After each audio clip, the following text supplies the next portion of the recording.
Okay, let's combine our properties and use them to do what we call expanding a logarithmic expression.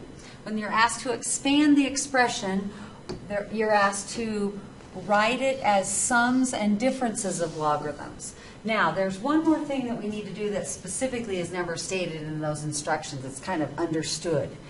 When in your logarithms and your sums and differences, inside each logarithm, there should not be a product, there should not be a quotient, or there should not be a power. Okay?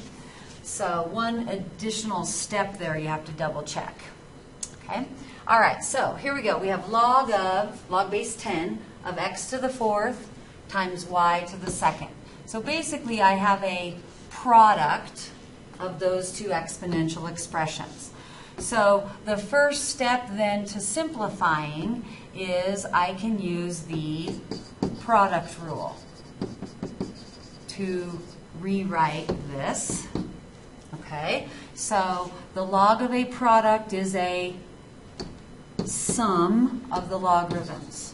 So it's the log of x to the fourth plus the log of y squared. So it's the sum of the logarithms of the two factors in that product. All right? Now, yes, this is a sum of logarithms, but technically it's not expanded enough because inside each logarithm I have an expression that has a power. It's something to a power. So I need to then use the power rule to remove those powers. So we're going to use the power rule to bring down those exponents. So the log of something to a power is equivalent to the power times the logarithm of the base of that exponential expression. The base of x to the fourth is x. And then do the same thing with the log of y squared. That would be 2 times the log of y. All right? Now, we don't need those multiplication symbols, so we could simply write it as the log of x plus 2 times the log of y. So notice it's a sum of logarithms, and what we're taking the logarithm of is not a product, is not a quotient, and does not have a power other than a 1. So it's completely expanded, and ultimately what we're saying is that our original logarithm, log of x to the fourth y squared, is equivalent to this expression, meaning if I put in values of x and y for which each logarithm is defined, basically positive numbers, if I plug in the left and plug in the right, those two expressions should evaluate out to be the same. All right, let's try another one.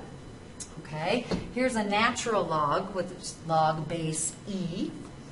All right, so here's the expression I'm taking the natural log of. When I see a fraction, I think quotient rule.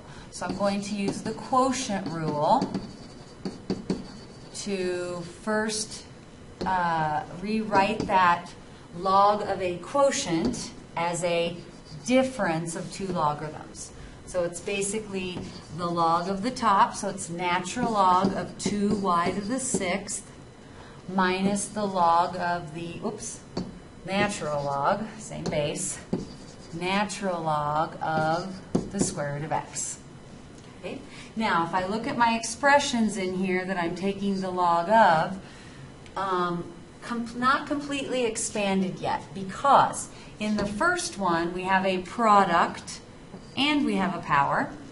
In our second logarithm, square root of the square root, remember, is a power of 1/2. So I'm going to have to take care of both of those things next. Okay, so I'm going to start with my first logarithm, and because I have a product, I can apply the product rule to rewrite that expression. Now, you have to be careful because a lot of people want to bring that 6 down out front first, but only the y is to the 6th, not the 2y. Okay? So I'm going to rewrite that natural log of the product of 2 and y to the 6th as a sum. So that becomes the natural log of 2 plus the natural log of y to the 6th. Okay. And then I'm going to go ahead and rewrite the square root of x in exponential form. So square root of x becomes x to the 1/2 power. So I've just rewritten it. So I can now use the power rule. Okay, so natural log of 2, nothing we can do there. 2 is not a product, a quotient, or a power. And y to the 6th, basically what I'm taking the natural log of is an exponential expression, and same thing here, x to the 1/2. So we're going to use the power rule to bring down those exponents, or rewrite it so that the power we multiply the power by the logarithm of the base. So it'd be 6 times the natural log of y. And then I'm going to bring down the 1/2. So that becomes 1/2 times the natural log of x. So I double check my final answer. I can see that it's written as sums and differences of logarithms. And each logarithm only contains here a number and x and y to the 1st power. So no products, no quotients, or no powers. So it's completely expanded.